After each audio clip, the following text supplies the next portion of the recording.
All right, let's dive into this. What we're about to explore isn't really an analysis. It's more like a modern fable. It's a story about a wandering spirit that finds itself caught between two worlds that are just colliding. A city that puts a price on everything, and a soul that is absolutely priceless. So, picture this. Our spirit arrives in this huge, sprawling metropolis. But this is no ordinary city. You can feel this singular rhythmic pulse here. It's the constant hum of commerce, of calculation. The spirit just watches as people don't just walk, they calculate every single step.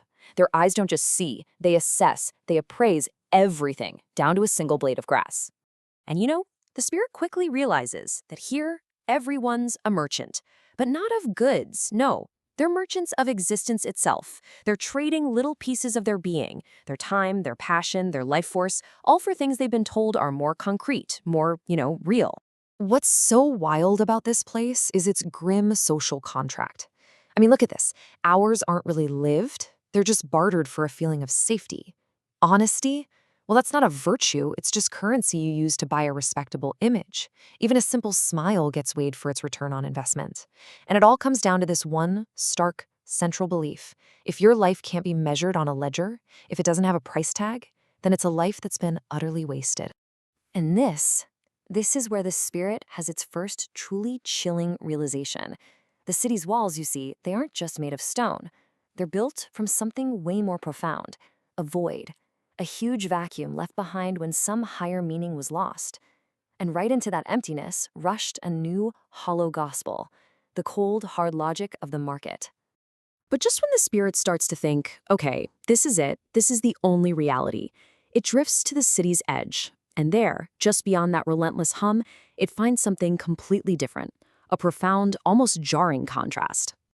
On the outskirts, the spirit discovers a noble soul engaged in, well, it's like a peaceful rebellion. This person isn't calculating, they're not optimizing. They are committing what the city would call the ultimate sin, profound purposelessness. They're finding a deep dignity in acts that have absolutely no price. This noble soul, they're living by a completely different, almost ancient code.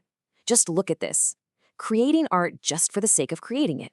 Thinking deeply without looking for some kind of profit. Acting heroically just because of an inner fire. In this world, even just watching the clouds is a radical act. You know why? Because there's no price tag on it. So now the two archetypes are crystal clear. You've got the merchant city and the sovereign soul. The spirit starts to imagine them locked in this silent, tense dialogue over the very meaning of what a good life is. For the merchant, this isn't just an idea, it's gospel. Time is capital. Every single moment is an asset to be leveraged, to be squeezed for every last drop of security or reputation or gain. To let a moment pass by unoptimized, well, that's the ultimate failure. But for the noble soul, that logic is a prison. Time isn't some resource you exploit. It's a landscape you explore. It's a vast open field for your spirit to just roam. Its value is in its endless possibility, not in its transactional efficiency. And this table just captures the two opposing paths perfectly. On one side, you have the merchant city. Your value is external, it's determined for you, and life is basically a spreadsheet you have to optimize. And on the other side, the noble soul. Value is inherent, it comes from within, and life is a work of art you get to create. So, as the spirit observes this silent war between the spreadsheet and the artwork, it finally gets to the heart of the matter. It's a challenging but really powerful realization. The spirit finally gets it. The city's logic, with all its promises of security and order, it has a ceiling. It can make you successful, sure. It can make you reputable, even wealthy, but it can never, ever make you great. Because true greatness, well, you just can't calculate that on a spreadsheet. True greatness, the spirit realizes, is found right here. It's in the courage to be a sovereign being. It's about being someone who can look at all the world's price tags and just quietly say, no thank you, I'll determine my own value. And this brings us to the most crucial point of the whole fable. The lesson isn't to just reject the world and run away from the city.